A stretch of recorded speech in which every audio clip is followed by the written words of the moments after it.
Hello friends, welcome to the 12th part of chapter number 1, relation and function. Right? આ સેશનમાં આપણે મિસલેનિયસ એટલે કે પ્રક્રિયા સ્વાધ્યાયથી શરૂઆત કરીશું. સો પ્રક્રિયા સ્વાધ્યાયની અંદર ફર્સ્ટ ક્વેશ્ચન જે છે એ છે કે f from r થી r fx equals to 10x plus 7 દ્વારા વ્યાખ્યાયિત વિધેય છે. તો એવું વિધેય g from r to r શોધો કે જેથી gof plus f બરાબર fog બરાબર ir થાય. એટલે કે અહીંયા તમારે એક વ્યસ્ત વિધેય શોધવાનું છે કે જેને લીધે તમારું સંયોજન જે છે તે તદેવ વિધેય બને. રાઈટ? તો આની અંદર વ્યાખ્યા પરથી ક્લિયર ખબર પડે છે કે GOF બરાબર FOG બરાબર IR થવું જોઈએ. હવે આ જે શરત છે GOF બરાબર FOG બરાબર IR, આ કમ્પલસરી ઇન્વર્સ એટલે કે વ્યસ્ત વિધેય માટેની શરત છે. પણ છતાં આપણે અહીંયા ચેક કરવું પડે કે આ વિધેયનું વ્યસ્ત મળશે કે નહીં મળશે. રાઈટ? તો અહીંયા આપણે પહેલા તો ધારી લઈએ કે ધારો કે fx1 બરાબર fx2. હવે આમાં બધા મિક્સ ક્વેશ્ચન હશે એટલે આપણને એ ખ્યાલ હોવો જોઈએ કે વિધેય એક એક સાબિત કરવા માટેની હું પહેલા શરતની વાત કરું છું. સો 10x1 equals to 10x2, તો x1 equals x2 માટે આપણે લીધું fx1 બરાબર fx2 અને આપણને મળે છે x1 બરાબર x2 માટે f એક એક વિધેય થાય. ચાલો હવે ધારો કે fx બરાબર y, તો 10x plus 7 equals to y, તો 10x equals y minus 7 and x equals y minus 7 by 10. ધારો કે અહીં fx બરાબર 7x plus 10 માં 10x plus 7 માં x ની કિંમત y minus 7 by 10 વિચારીએ.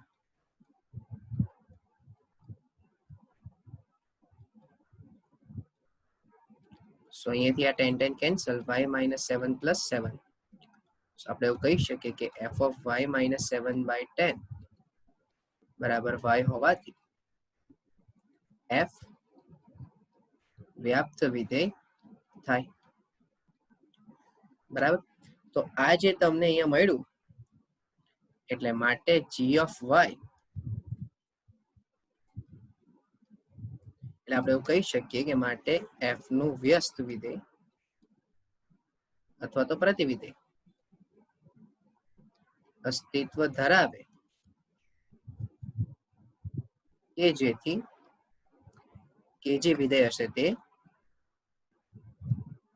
f ઇન્વર્સ બરાબર g from r થી r અને g of y જે થશે તે y minus 7 by 10. રાઈટ? હવે આ જે વિધેય છે તે આપણને મળી ગયું. પણ હવે આપણે આમાં એ ચેક કરવું છે કે એમાં GOF બરાબર FOG બરાબર IR થાય છે કે નથી થતું. તો અહીં પહેલું કામ ચેક કરીએ કે FOG ચેક કરી લઈએ. ચાલો તો FOG of x લો કે y law. So f of gx, અચ્છા f of gx ની કિંમત થઈ જશે x minus 7 by 10. તો f ના વિધેયમાં મૂકી દઈએ તો એ થઈ જશે x minus 7 plus 7 બરાબર x. તો બોલો આ તદેવ વિધેયની વાર્તા થઈ ગઈ. અને એવું જ સેકન્ડ g of fx વિચારો. તો g of fx, અચ્છા અને fx છે આપણી પાસે 10x plus 7. તો g ના વિધેયમાં એટલે કે આ જે g નું વિધેય છે એની અંદર y ને બદલે કે x ને બદલે 10x plus 7 minus 7 by 10. So 10x by 10 એટલે આન્સર તમને મળી જશે x. રાઈટ? સો માટે અહીંયા એવું કહી શકાય કે FOGX નો પણ આન્સર IR જ હતો અને GOFX નો પણ આન્સર IR જ હતો. એટલે અહીંયા તમે GOF બરાબર FOG બરાબર IR થાય એવું એક વિધેય g શોધ્યું. અને આ જે જી હતું તે બેઝિકલી વ્યાખ્યાના અકોર્ડિંગ શું મળશે તમને? વ્યસ્ત વિધેય એટલે કે પ્રતિવિધેય મળશે. પણ શરૂઆતમાં આપણે એવું બતાવવું પડે કે એનું પ્રતિવિધેય અસ્તિત્વ ધરાવે છે કે નથી ધરાવતું. ઓકે, ચાલો નેક્સ્ટ ક્વેશ્ચન પર જઈએ. ઇમ્પોર્ટન્ટ થોડોક અહીંયા બી ક્વેશ્ચન કહેવાય સમજવા માટે.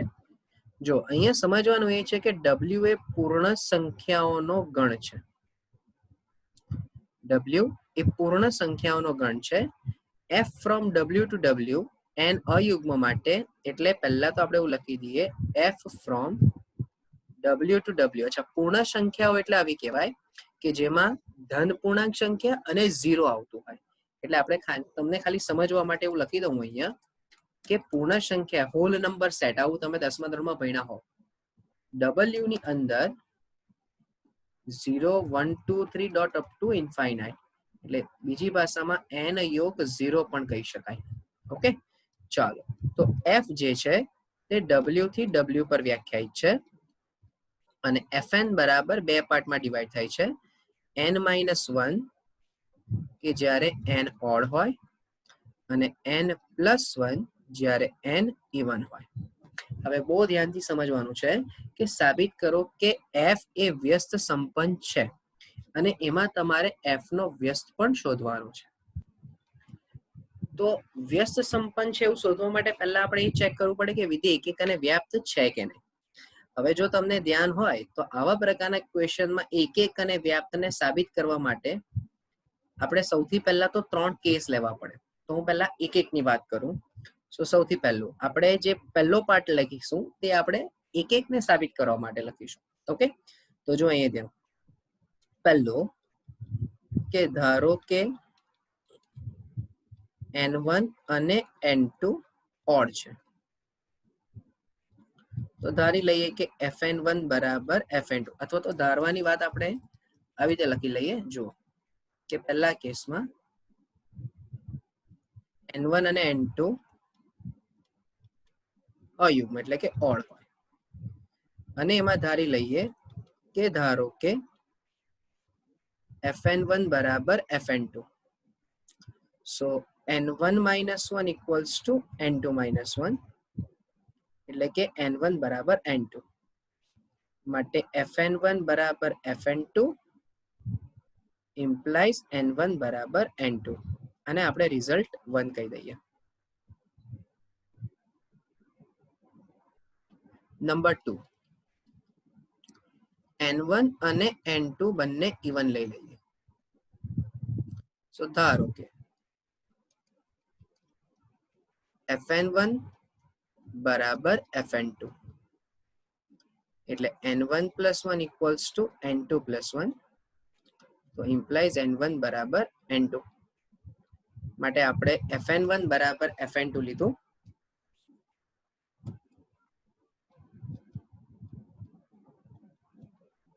અને n1 બરાબર n2 સાબિત કર્યું અને આપણે રિઝલ્ટ 2 કહી દઈએ. એટલે એનો મીનિંગ એવો થયો કે જ્યારે તમે માત્ર અયુગ્મ કિંમતો લેતા હતા ત્યારે વિધેય એકક હતું. જ્યારે તમે બધી યુગ્મ કિંમતો લીધી ત્યારે પણ વિધેય એકક છે. હવે ત્રીજું અને સૌથી અગત્યનું કે જેમાં દર વખતે કન્ફ્યુઝન થાય કે ભાઈ n1 યુગ્મ લઈએ કાં તો અયુગ્મ લઈએ અને n2 યુગ્મ લઈએ. સો હવે ધ્યાન હોય તો આપણે આવા પ્રકારના દાખલામાં મેં તમને આગળ પણ કીધું કે આપણે અનિષ્ટાપત્તિની રીત વાપરીશું. એટલે કે આપણને n1 ઓડ અને n2 ઇવન ખબર જ છે, એટલે અહીંયા n1 નોટ n2 તો છે જ. હવે જો n1 નોટ n2 હોય તો એકક સાબિત કરવા માટે fn1 નોટ fn2 સાબિત કરવું પડે, કારણ કે આપણી બેઝિક વ્યાખ્યા શું છે, હું ખાલી વ્યાખ્યા યાદ કરાવી દઉં. આપણી વ્યાખ્યા છે કે n1 not n2 implies fn1 not fn2, right? અથવા તમે એનું સમાનાર્થી પ્રેરણ વાપરો છો કે fn1 equals fn2 implies n1 equals n2. અત્યારે મને n1 નોટ n2 ની શરત ખબર છે, તો હું આ પહેલા સાબિત કરીશ, આને હું ધારણા કરીશ. જો fn1 ઇક્વલ્સ fn2 સાબિત થઈ જાય અને n1 નોટ n2 હોય તો એનો મીનિંગ કે વિધેય એકક નથી. ઓકે, સો આપણે સૌથી પહેલા અનિષ્ટાપત્તિ પરથી આપણે જે સાબિત કરવું છે, આપણે સાબિત કરવું છે fn1 નોટ fn2, રાઈટ? આ આપણે સાબિત કરવું છે. તો અનિષ્ટ આપત્તિની રીતમાં જે સાબિત કરવું હોય એનાથી પહેલા ખોટું સાબિત લેવું પડે અને પછી એને સાબિત કરવું પડે, રાઈટ? તો આપણે અહીંયા એવું લઈ લઈએ કે ધારો કે, બહુ ધ્યાનથી સમજજો, fn1 ઇક્વલ્સ ટુ fn2, બરાબર? ચલો fn1 બહુ ધ્યાનથી, n1 ઓડ લીધું છે, ઓડ લીધું છે એટલે n1 માઇનસ 1 બનશે, fn2 એટલે n1 n2 પ્લસ 1 બનશે. તો અહીંયા n1 બરાબર n2 પ્લસ 2 થઈ ગયું. હવે તમે ધ્યાનથી સમજો, શું આ સત્ય થશે ભાઈ? આ સત્ય બનશે? ચેક કરીએ કેવી રીતે સત્ય બને કે નથી બનતું, એ આપણે ચેક કરીએ. જો આપણે લીધું છે n2, તો અહીં n2 ઇવન હોવાથી, એટલે કે યુગ્મ હોવાથી n2 પ્લસ 2 પણ યુગ્મ જ થાય. બોલો, સમજમાં આવ્યું આ વસ્તુ? કોઈ પણ યુગ્મ સંખ્યામાં તમે 2 ઉમેરો તો યુગ્મ જ થવાનું છે, બરાબર? એટલે જો n2 યુગ્મ છે, આપણે ઓલરેડી લીધું છે કે n2 ઇવન છે, તો n2 યુગ્મ થવાથી n2 પ્લસ 2 પણ યુગ્મ જ થશે. એટલે જો n2 પ્લસ 2 યુગ્મ થાય તો ઇમ્પ્લાઇઝ n1 પણ યુગ્મ થાય. અને જો n1 યુગ્મ થાય, જે શક્ય નથી. કેમ ભાઈ શક્ય નથી? જરા વિચારજો કે જો n2 યુગ્મ થશે તો n2 પ્લસ 2 પણ યુગ્મ થશે, અને n2 પ્લસ 2 ની કિંમત n1 છે, તો જો n2 પ્લસ 2 યુગ્મ થાય તો n1 પણ યુગ્મ થાય. પણ આ તો આપણી ધારણા કરતા ખોટું થઈ ગયું. કેમ ખોટું થઈ ગયું? કારણ કે આપણે n1 ને શું ધાર્યું છે? અયુગ્મ ધાર્યું છે. એટલે તમને જે આ શરત મળી, એ શરત તમે જે ધારણા કરી એ શરતનું પાલન કરતું નથી, રાઈટ? તો એનો મીનિંગ શું થશે? એનો મીનિંગ એવો થશે કે ઇમ્પ્લાઇઝ માટે આપણી ધારણા ખોટી. અચ્છા, આપણે કઈ ધારણા કરેલી હતી? આપણે ધારણા એવી કરેલી હતી કે fn1 બરાબર fn2 થવું જોઈએ, પણ ભાઈ fn1 બરાબર fn2 થતું નથી. કેમ? કારણ કે જ્યારે હું fn1 બરાબર fn2 લઉં છું તો n2 યુગ્મ મૂકવાથી n1 અયુગ્મ મળે છે, બરાબર? માટે આપણે એવું કહી શકીએ કે fn1 is not equals to fn2. માટે n1 not n2 implies fn1 not fn2. સમજો?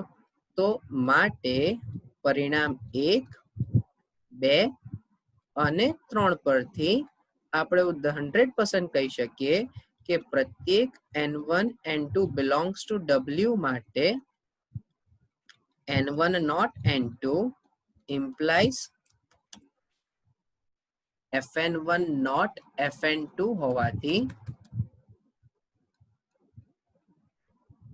હોવાથી વિધેય 1 1 થાય. બહુ ધ્યાનથી સમજો ભાઈ, આ જે હજુ વાર્તા કરી એ માત્ર ને માત્ર 1 1 માટેની જ વાર્તા કરી છે.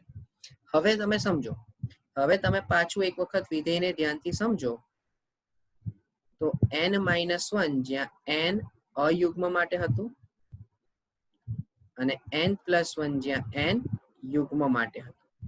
તો હવે તમે કિંમતો વિચારતા જાઓ. ચાલો અયુગ્મ કિંમતો વિચારો. અયુગ્મ કિંમતની શરૂઆત 1 થી થાય. તો હું 1 મૂકીશ એટલે જવાબ 0 આવશે, 3 મૂકીશ એટલે જવાબ 2 આવે છે, 4 મૂકીશ એટલે જવાબ 5 મૂકીશ એટલે જવાબ 4 આવશે. બટ એના પહેલા હા, પછી 7 મૂકીશ એટલે જવાબ 6 આવશે. ડોટ ડોટ ડોટ જયા જ કરશે. એવું જ યુગ્મમાં હોલ નંબરમાં 0 થી શરૂઆત થાય. 0 મૂકશું એટલે જવાબ 1 મળશે, 2 મૂકશું એટલે જવાબ 3 મળશે, 4 મૂકશું એટલે જવાબ 5, 7 ડોટ અપ ટુ મળ્યા જ કરશે. તો તમે જુઓ કે 0 2 4 6 એટલે બધી યુગ્મ સંખ્યાઓ મળી, પછી 1 3 5 7 એટલે બધી અયુગ્મ સંખ્યાઓ મળી. સો રિવર્સ જાય છે ભાઈ. તો કે જ્યારે તમને અયુગ્મ કિંમતો મૂકી ત્યારે તમારો જવાબ યુગ્મ આવ્યો, અને જ્યારે યુગ્મ કિંમતો મૂકી ત્યારે તમારો જવાબ અયુગ્મ આવ્યો, રાઈટ? તો અહીં આપણે એવું કહી શકીએ ને કે પ્રત્યેક અયુગ્મ કિંમત માટે તમારો જવાબ યુગ્મ મળે છે અને પ્રત્યેક યુગ્મ કિંમત માટે તમારો જવાબ અયુગ્મ મળે છે. તો એનો મીનિંગ શું થયો કે તમારા જે વિધેયનો વિસ્તાર હશે, સમજો, તમારા જે વિધેયનો વિસ્તાર હશે,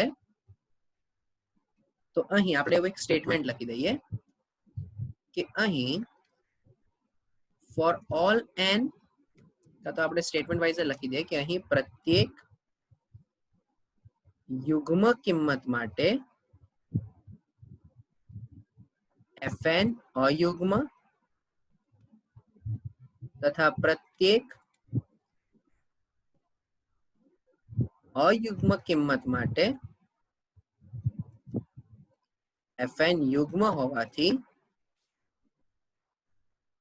વિસ્તાર બરાબર સહપ્રદેશ બરાબર w થાય. માટે વિધેય f વ્યાપ્ત થશે. બોલો, આટલું ખ્યાલ આવશે ભાઈ દરેકને? અચ્છા, આ જ વસ્તુને સાબિત કરવા માટે આપણે fn બરાબર y લઈને પણ સાબિત કરી શકીએ, પણ હવે ઓલરેડી કરવાનું જ છે આપણે, કારણ કે તમારે શું સાબિત કરવું છે કે વ્યસ્ત સંપન્ન છે કે નહીં. એટલે અત્યારે એટલું તો ક્લિયર થયું જ કે વિધેયનું વ્યસ્ત તો અસ્તિત્વ ધરાવશે જ, બરાબર. તો હવે આપણે એ ચર્ચા કરી કે વિધેયનો વ્યસ્ત કેવી રીતે મળશે. કેમ? કારણ કે વિધેય એક એક પણ થઈ ગયું અને વિધેય વ્યાપ્ત પણ થઈ ગયું, રાઈટ. તો હવે આપણે એના વ્યસ્ત માટેની ચર્ચા કરવી છે. તો બહુ ધ્યાનથી સમજજો. હવે જેમ વિધેયના એક એક કે વ્યાપ્ત માટે વિધેય હવે બે પાર્ટમાં ડિવાઈડ થાય છે, એક યુગ્મ કિંમત માટે ને એક અયુગ્મ કિંમત માટે. તો એને જ માટે વ્યસ્ત જ્યારે શોધશો તો એને પણ તમારે બે પાર્ટમાં વિચારવું પડશે. તો પહેલો કેસ જોજો, અહીંયા નંબર 1, ધારો કે n યુગ્મ હોય તો fn બરાબર y. તો જો વિધેય યુગ્મ હશે તો n+1 થશે, એટલે n+1 બરાબર y. તો n બરાબર y-1. આ પ્રથમ કેસ થઈ ગયો કે જો fn બરાબર y હોય તો n+1 બરાબર y થશે. ઓકે, પણ આ કઈ શરત માટે? કે જ્યારે n યુગ્મ છે. ને હવે આપણે બીજો કેસ નંબર 2, ધારો કે n અયુગ્મ. તો fn બરાબર y માટે n-1 બરાબર y, તો n બરાબર y+1 બનશે, રાઈટ. સમજો. તો હવે આપણે અહીં લખીશું કે માટે અહીં f11 અને વ્યાપ્ત હોવાથી f ના પ્રતિવિધેય એટલે કે વ્યસ્તનું અસ્તિત્વ હોય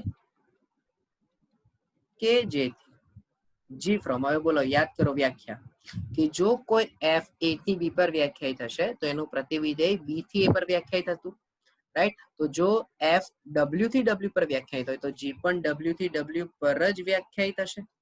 અને g ઓફ y બરાબર શું મળશે તમને? જો f ઓફ y બરાબર fx બરાબર n-1 હતું. હવે ધ્યાનથી સમજો, n-1 બરાબર તમે જ્યારે n+1 બરાબર જ્યારે તમે y લીધું તો એના પરથી n ની કિંમત y-1 મળી, એટલે કે અહીં g ઓફ y બરાબર y-1. પણ બહુ ધ્યાનથી સમજવાની વસ્તુ એ છે કે n યુગ્મ હતું તો n બરાબર y-1 મળશે. તો અહીંયા હવે મારે y ની કઈ કિંમત મૂકવી પડે કે જેને લીધે n યુગ્મ મળે? તો કમ્પલસરી મારી પાસે y શું હશે? અયુગ્મ મળશે. એટલે જ્યારે તમે n યુગ્મ મૂકશો તો y અયુગ્મ મળશે, અથવા બીજી ભાષામાં y અયુગ્મ મૂકવાથી જ મને n ની કિંમત યુગ્મ મળે છે. અને એવું જ અહીંયા જ્યારે n અયુગ્મ લીધું તો y કમ્પલસરી યુગ્મ મળવું જોઈએ, એટલે કે y યુગ્મ મૂકીશ તો જ n અયુગ્મ મળશે. એટલે અહીંયા હું લખી શકું કે y-1 માં y અયુગ્મ અને y+1 માં y યુગ્મ. એટલે જો મને આને n થી n પર વ્યાખ્યાયિત કરવું હોય, તમે g ઓફ y ના સ્વરૂપમાં બી રાખી શકો, n થી n પર વ્યાખ્યાયિત કરવું હોય તો પણ ચાલે. એટલે કે n ના સ્વરૂપમાં લાવવું હોય તો g ઓફ n દ્વારા પણ તમે દર્શાવી શકો છો કે જ્યારે n અયુગ્મ અને n+1 માં n યુગ્મ. પણ હવે આ સાબિત કરવા માટે પાછું મારે શું ચેક કરવું પડે? FOG અને GOF ચેક કરવું પડશે.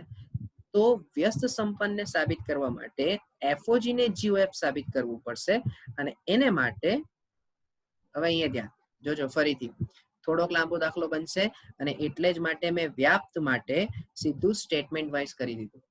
ઓકે, ચાલો ધ્યાન આપીએ. તો અહીં FOG શોધવા માટે અથવા તો આપણે ખાલી એવું લખી દઈએ કે FOG માટે.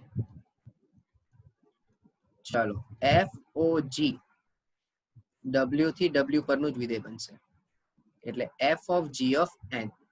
ચાલો હવે સમજો એટલે આને લખાશે f of gn. બહુ ધ્યાનથી સમજવાની વસ્તુ છે ભાઈ. અચ્છા, હવે તમારી પાસે n એ પ્રાઇમરી ઇનપુટ છે તો n એ પ્રદેશ થયો કોને માટે? g માટે. પણ g તો બે ભાગમાં વહેંચાયું છે એટલે n શું હોવું જોઈએ? યુગ્મ પણ હોઈ શકે અને n અયુગ્મ પણ હોઈ શકે. ઓકે, ચાલો જ્યારે n યુગ્મ હોય તો n+1 વિધેય બને છે એટલે કે f of n+1 અને n અયુગ્મ હોય તો g ની કિંમત થઈ જશે n-1. હવે ધ્યાનથી સમજો, તમે n ની વાત કરી, n યુગ્મ કે અયુગ્મ કીધું, પણ f ની જ્યારે પ્રદેશની વાત કરશો ત્યારે n+1 એ પ્રદેશ બનશે ને. એટલે અહીંયા હું એવું લખું કે જો n યુગ્મ તો n+1 કેવું થશે? અથવા તો આપણે અહીંયા વિચારીએ કે n+1 શું થશે? જ્યારે n યુગ્મ હોય તો n+1 અયુગ્મ થયું. ક્યારે? જ્યારે n તમે યુગ્મ લીધું અને જો n+1 અયુગ્મ હોય તો એ f ના વિધેયમાં ક્યાં જશે? તો કે f ના વિધેયમાં જશે n-1 ની અંદર. એનું કારણ શું છે? કારણ કે f માટે n+1 પ્રદેશ બન્યો, રાઈટ? તો n જ્યારે યુગ્મ હતું તો n+1 અયુગ્મ બન્યું તો એ n+1 -1 માં જશે. હવે એવું જ જ્યારે n-1 ની ચર્ચા કરો તો જો n અયુગ્મ હોય તો n-1 યુગ્મ થવાનું. તો આ n-1 શું થશે? f નો પ્રદેશ થશે ને. તો f ના પ્રદેશમાં જ્યારે કોઈ યુગ્મ કિંમત નાખો તો એ n+1 માં જાય છે. એટલે અહીં n-1+1. તો તમે જરા ઓબ્ઝર્વ કરો તો f of gn નો જવાબ બંને માટે n જ આવ્યો ભાઈ. અને પ્રાઇમરી ઇનપુટ કયા હતા? કે જ્યારે n યુગ્મ હતું અને જ્યારે n અયુગ્મ હતું. તો શું હું આવું લખી શકું ભાઈ કે f of gn બરાબર IW? તો જેવું તમે આ f of gn માટે સાબિત કર્યું એવું જ તમારે હવે GOF માટે પણ સાબિત કરવું પડશે, રાઈટ? સો હવે આપણે GOF માટે સાબિત કરીએ. તો આપણને ખબર જ છે કે GOF પણ W થી W નું જ વિધેય બનશે. તો GOFN બરાબર G of Fn. હવે ફરીથી પાછા બે ભાગ પડે કારણ કે f પણ યુગ્મ અને અયુગ્મ પર ડિવાઈડ થયું છે. ચાલો, જ્યારે f ની અંદર યુગ્મ કિંમત હોય, જ્યારે f ની અંદર યુગ્મ હોય તો એ n+1 હશે. એટલે આપણે અહીંયા n+1 કહી દઈએ અને અહીંયા n-1 કહી દઈએ, રાઈટ? ચાલો હવે સમજો દરેક જણા ફરીથી કે n પ્રાઇમરી ઇનપુટ હતું. n જ્યારે યુગ્મ છે તો n+1 શું થશે? n યુગ્મ છે તો n+1 શું થશે?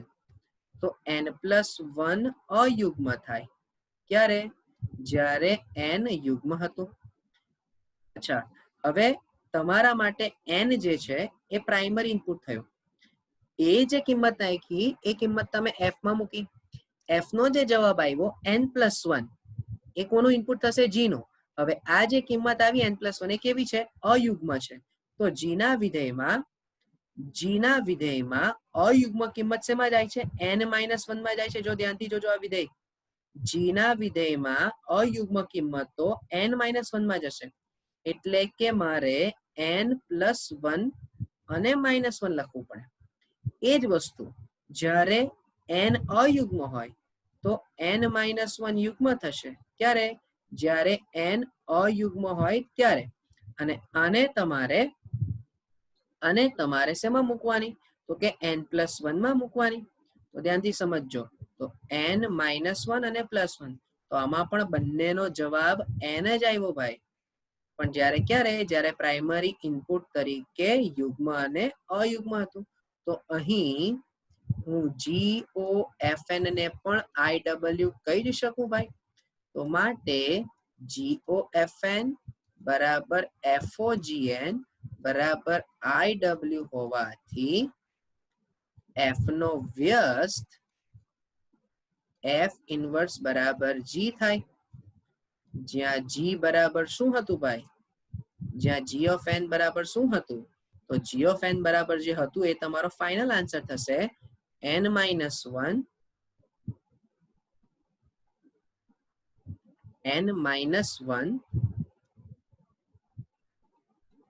જ્યાં n અયુગ્મ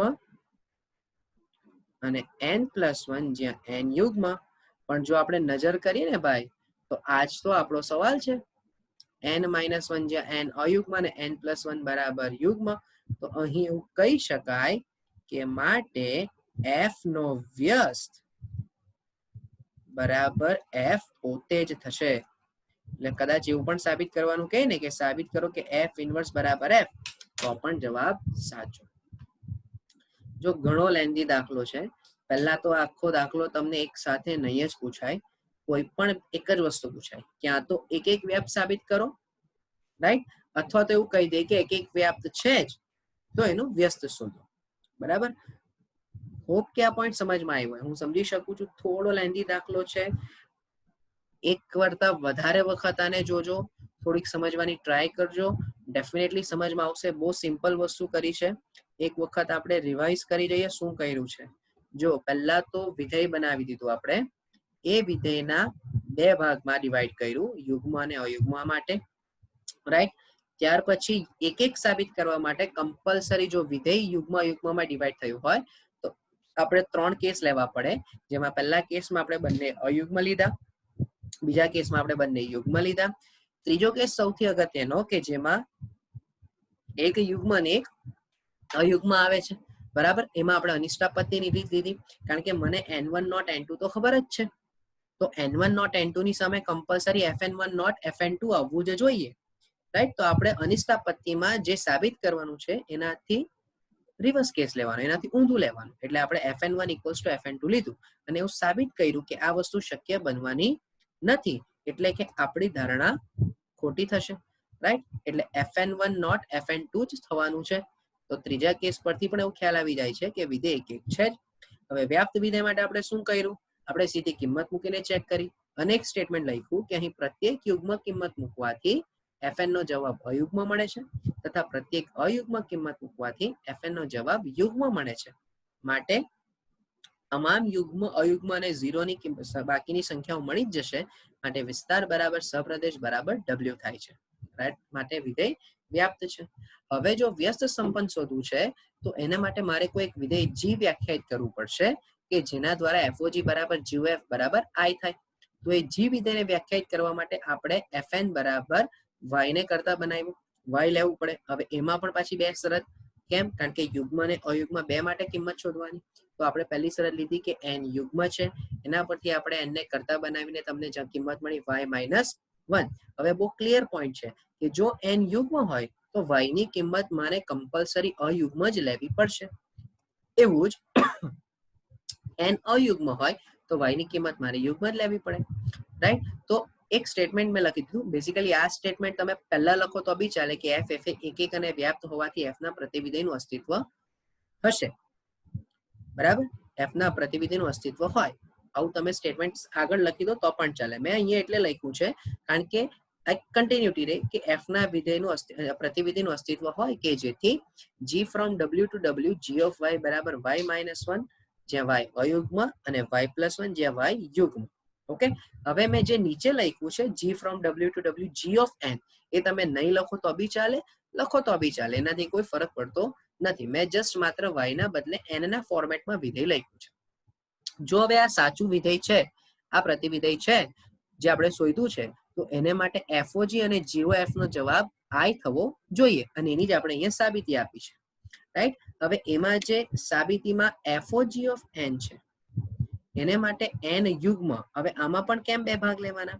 કારણ કે f ઓફ gn નો મીનિંગ એવો થાય કે n એ g નો પ્રદેશ થયો, એનો જે જવાબ આવશે એ f નો પ્રદેશ બનશે.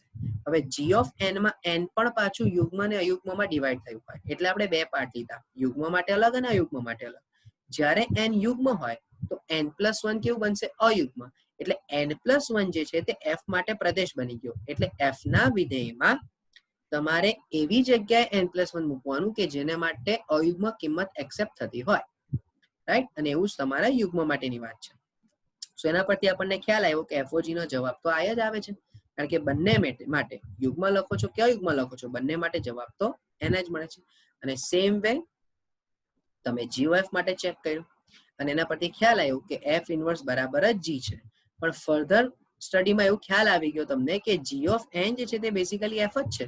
એટલે તમે જો g ને f ઇનવર્સ કહેતા હોય તો g ને પણ તમે f કહી જ શકો છો. એટલે કે f ઇનવર્સ બરાબર f તમારો જવાબ થશે, રાઈટ? બહુ અગત્યનો દાખલો, તો બહુ ધ્યાનથી સમજીને કરજો. ત્યારબાદ હવે અઘરો દાખલો પત્યો, હવે થોડોક સહેલો દાખલો આવે છે ભાઈ. f ફ્રોમ r થી r માટે f ઓફ fx શોધો. તો ચાલો f ઓફ x બરાબર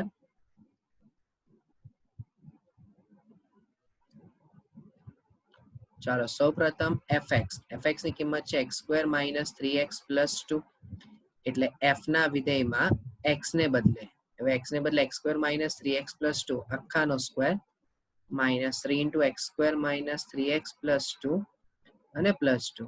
ચલો a + b + c નું વિસ્તરણ એટલે a² + b² + c² + 2ab + 2bc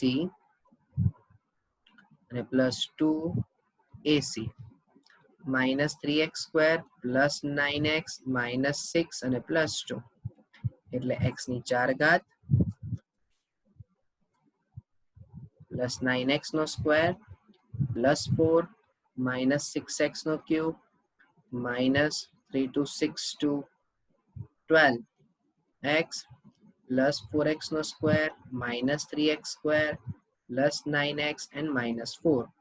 તો સૌથી પહેલું આવશે x⁴, પછી આવશે -6x³ 9 - 3 6 + 4 10x², ત્યારબાદ -3x અને લાસ્ટમાં -4. ઓકે, એક વખત છતાં આપણે ક્રોસ વેરીફાઈ કરી લઈએ.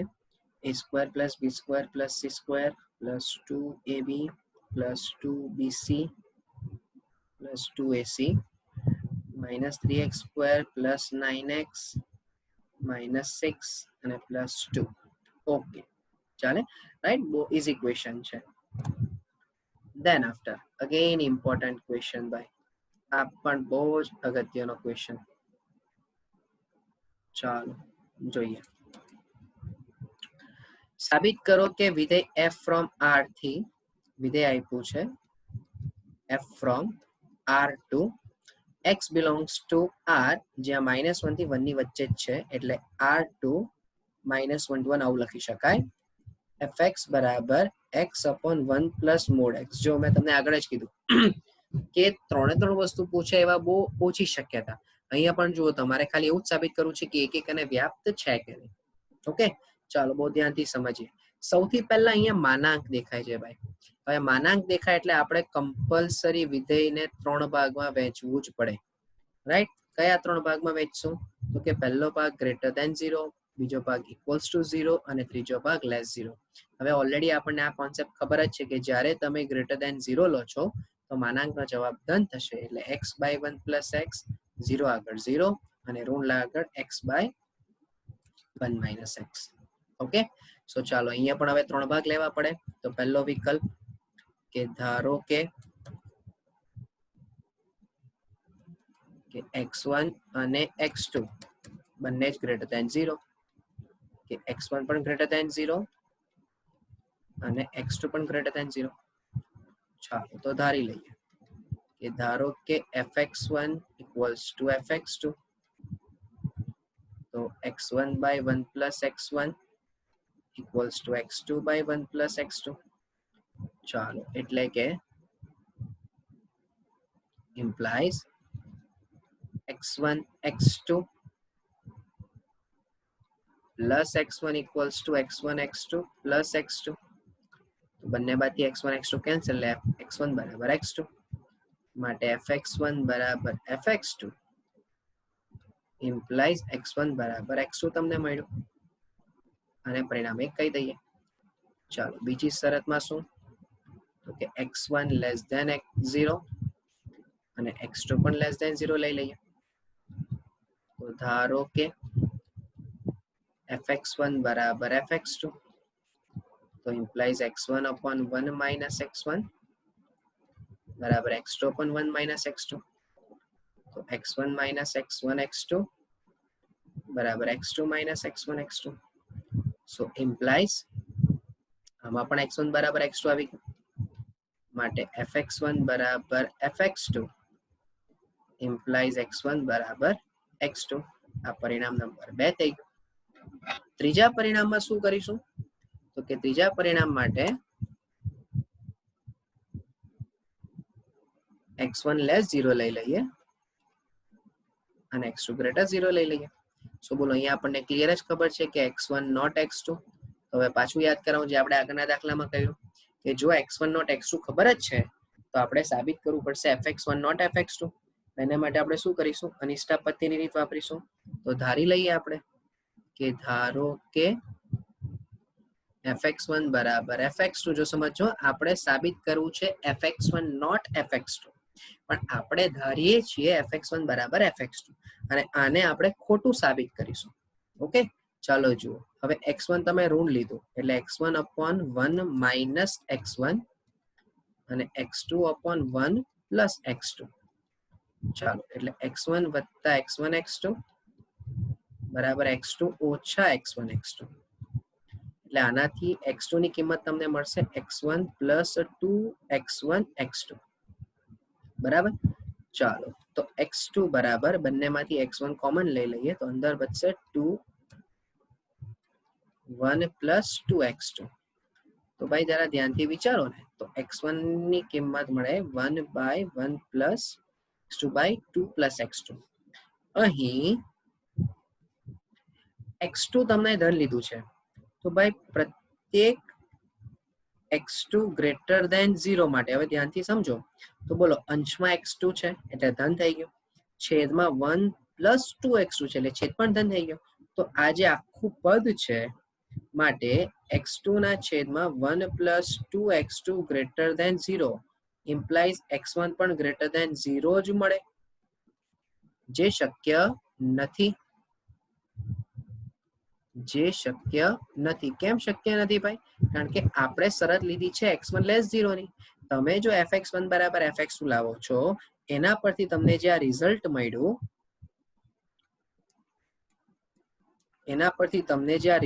મળ્યું આ રિઝલ્ટના અકોર્ડિંગ x2 ની ધન કિંમત મૂકવાથી x1 ની કિંમત બી ધન જ મળે છે પણ આપણી ધારણા તો x1 લેસ 0 ની છે રાઈટ. તો એનો મીનિંગ કે આપણે જે fx1 બરાબર fx2 લીધું છે એ શક્ય નથી. એનો મીનિંગ કે fx1 નો કિંમત નોટ ઇક્વલ્સ ટુ fx2 થશે માટે x1 not x2 implies fx1 not fx2. તો આ રિઝલ્ટ 3 થઈ ગયું માટે પરિણામ 1 2 અને 3 પરથી એવું કહી શકાય કે પ્રત્યેક x1 x2 belongs to R માટે x1 not x2 implies fx1 not fx2 હોવાથી f 1 1 થાય. ઓકે આ પોઈન્ટ તમને ક્લિયર થયો હોય રાઈટ છે. અત્યારે જે આ ચર્ચા કરી એ તો માત્ર ને માત્ર હજુ એક વિધેયની ચર્ચા કરી રાઈટ. હવે આપણે વ્યાપ્ત વિધેય માટેની ચર્ચા કરવી છે તો વ્યાપ્ત માટે પણ જ્યારે આપણે વાત કરીએ છીએ તો મારે બે અલગ અલગ જવાબ લેવા પડે રાઈટ. સો પહેલું એ આપણે લખી દઈએ વ્યાપ્ત માટે. જો આગળના દાખલામાં વ્યાપ્ત માટે આપણે ડાયરેક્ટ જવાબ લખી દીધેલો કે ભાઈ આ કિંમત મૂકવાથી આ જવાબ મળે છે અને આ કિંમત મૂકવાથી આ જવાબ મળે છે. એનું રીઝન તમને કહું એ એટલે મૂકેલું કારણ કે આપણને ચોક્કસ કિંમતો ખબર પડી જાય છે. હવે અહીં આ ક્વેશ્ચન ની અંદર ચોક્કસ કિંમત ખબર જ નથી પડવાની કારણ કે પ્રદેશ જે છે તે આર છે. હવે આર માંથી તમે મૂકીને કેટલી કિંમતો મૂકો, રાઈટ? સો અહીંયા કિંમતો મૂકીને ચેક નહીં થશે. અહીંયા આપણે મેથડ પ્રમાણે વિધેય બરાબર વાય લેવું પડશે, એના પરથી એક્સ ને સબ્જેક્ટ બનાવવો પડશે ને પછી એ કિંમત પાછી મૂકીને વાય સાબિત કરવું પડશે, જે નોર્મલ પ્રોસિજર છે વાય ને વ્યાપ્તને સાબિત કરવાની, રાઈટ? તો અહીંયા તમારા માટે પાછો કન્ફ્યુઝન એ જ ઊભું થાય કે કેટલી વિધેય શરત લેવાની. તો કમ્પલસરી 2 શરત લેવાની. તો એમાં પહેલી શરત કે આપણે x ગ્રેટર ધેન 0 લઈએ છીએ. જોજો x ગ્રેટર ધેન 0 લઈશું એટલે fx ની કિંમત થઈ જશે x ના છેદમાં 1 પ્લસ x, રાઈટ? સો જો તમે x ગ્રેટર ધેન 0 લો છો તો આટલો પોઈન્ટ એકદમ ક્લિયર સમજી લો કે x ના છેદમાં 1 પ્લસ x છે. જો x ની કિંમત ગ્રેટર ધેન 0 છે તો આનો મીનિંગ કે y પણ ગ્રેટર ધેન 0 જ આવવું જોઈએ, રાઈટ? x ગ્રેટર ધેન 0 હોય તો y પણ ગ્રેટર ધેન 0 જ આવવું જોઈએ. સવાલ કોઈને એમ થાય કે કેમ y ગ્રેટર ધેન 0 ડાયરેક્ટ વિચારી લીધો, તો તમે ઓબ્ઝર્વ કરો કે ભાઈ x ની ધન કિંમતો મૂકો છો તો અંશમાં ધન જ થવાનું, છેદમાં 1 પછી પ્લસ જ છે ભાઈ, તો છેદ પણ ધન જ થવાનું, એટલે અંશ પણ ધન અને છેદ પણ ધન, એટલે આનો જે જવાબ છે એ 0 કરતા તો મોટો જ થશે, બરાબર? 0 કરતા તો મોટો જ થશે, પણ ક્યાં સુધી, મેક્સિમમ ક્યાં સુધી જશે? તો એ મેક્સિમમ ક્યાં સુધી જશે તે આપણે ચેક કરવું છે. તો જોજો અહીં કે અહીં x ગ્રેટર ધેન 0 માટે, અચ્છા આના પહેલા એક વસ્તુ ખાલી કહી દઉં. જો યાદ હોય તો દ્વિઘાત સમીકરણ માટે જ્યારે વ્યાપ્ત વિધેય શોધવાનું હતું ને ત્યારે મેં એક નિયમ એવો કીધેલો કે તમે વિસ્તાર શોધી લો. જો આપણી પાસે 2 મેથડ છે વ્યાપ્ત સાબિત કરવાની. પહેલી, વિધેય બરાબર y લઈ લો, એના પરથી x ને કરતા બનાવો, એ x ની કિંમત ફરીથી તમે વિધેયમાં મૂકો અને જો જવાબ y આવે તો એ વ્યાપ્ત થઈ જાય, જે તમે નોર્મલ સુરેખ વિધેયમાં કરો છો. અને જ્યારે દ્વિઘાત વિધેય હતું ત્યારે આપણે એવી ચર્ચા કરેલી કે વ્યાપ્ત શોધવા માટે તમે એનો વિસ્તાર શોધી લો. જો વિસ્તાર અને સહપ્રદેશ સમાન આવી જાય તો પણ તમે એને વ્યાપ્ત કહી શકો છો, રાઈટ? સો અહીંયા તમારી પાસે બંને ઓપ્શન છે કે પહેલા ઓપ્શનની અંદર હું અત્યારે વિસ્તાર શોધવાની વાત કરું છું. ધારો કે તમારે વિસ્તાર નથી શોધવો, માની લઈએ કે તમારે વિસ્તાર નથી શોધવો અને કોઈ કહે કે આપણે ચાલો નોર્મલ મેથડથી જ કરી કે વિધેય બરાબર y કમ્પેર કરી લો, એના પરથી x ને કરતા બનાવો અને ફરીથી એ કિંમત તમે વિધેયમાં મૂકો, જે નોર્મલ સુરેખ વિધેય માટે કરી છે તો પણ ચાલે. અને વિસ્તાર પરથી જાઓ તો એ 100% કમ્પ્લીટ જવાબ આપે તમને, રાઈટ? વિસ્તાર પરથી જાઓ તો એ 100% વિધાઉટ એની ડાઉટ તમને જવાબ આપી દે કે હા ભાઈ આ વિસ્તાર અને સપ્રદેશ સમાન જ છે, રાઈટ? એટલે જે દાખલાની અંદર શ્યોરિટી મળી જાય છે વિસ્તાર પરથી, ત્યાં વિસ્તાર પરથી જ જવાનું, રાઈટ? તો સમજો, જો x ગ્રેટર ધેન 0 હોય તો ક્લિયર છે કે x પ્લસ 1 પણ ગ્રેટર ધેન 1 જ થશે, બરાબર? તો આને તમે એવું પણ કહી શકો ને કે માટે x ની કિંમત ઓલવેઝ x પ્લસ 1 કરતા લેસ જ હશે. હવે મારું જે વિધેય છે તે શું છે? મારું વિધેય છે x બાય x પ્લસ 1, તો મારે x પ્લસ 1 વડે ભાગવું પડે. તો તમે x પ્લસ 1 વડે ભાગાકાર આપો તો અસમતા તેની તે જ, રાઈટ? અને ઓલરેડી આપણે એવું ચેક જ કર્યું કે તથા પ્રત્યેક x ગ્રેટર ધેન 0 માટે x બાય x પ્લસ 1 તો ગ્રેટર ધેન 0 છે જ. તો એનો મીનિંગ કે x by x plus 1 belongs to ક્યાં? તો કે 0 થી 1 થઈ ગયું ભાઈ. ઓકે, આ સમજમાં આવ્યું હોય? આ કયું રિઝલ્ટ થયું? પહેલું રિઝલ્ટ થયું. ચાલો બીજું, હવે આપણે લઈ લઈએ x લેસ ધેન 0, તો ઇમ્પ્લાઇઝ fx થઈ જશે x અપોન 1 માઇનસ x. હવે ફરીથી ઓબ્ઝર્વ કરો, ચાલો તમે જ્યારે લેસ 0 કિંમત લેશો તો x ની કિંમત ઋણ થવાની, 1 માઇનસ 1 માઇનસ છે અને x પણ ઋણ, તો માઇનસ માઇનસ તો પ્લસ થઈ ગયું. એનો મીનિંગ કે અંશમાં ઋણ અને છેદમાં ધન. તો એનો મીનિંગ કે y ની જે કિંમત છે એટલે કે fx ની જે કિંમત છે એ 0 કરતા નાની હશે, પણ કેટલી નાની એ આપણે ચેક કરી લઈએ. જોજો કે x લેસ ધેન 0 માટે ચાલો 1 માઇનસ x લાવવું છે તો માઇનસ વડે ગુણવાથી અસમતા બદલાશે, એટલે 1 માઇનસ x ગ્રેટર ધેન 1 થશે, તથા x હંમેશા 1 માઇનસ x થી નાનું જ હશે. તો અહીંયા પણ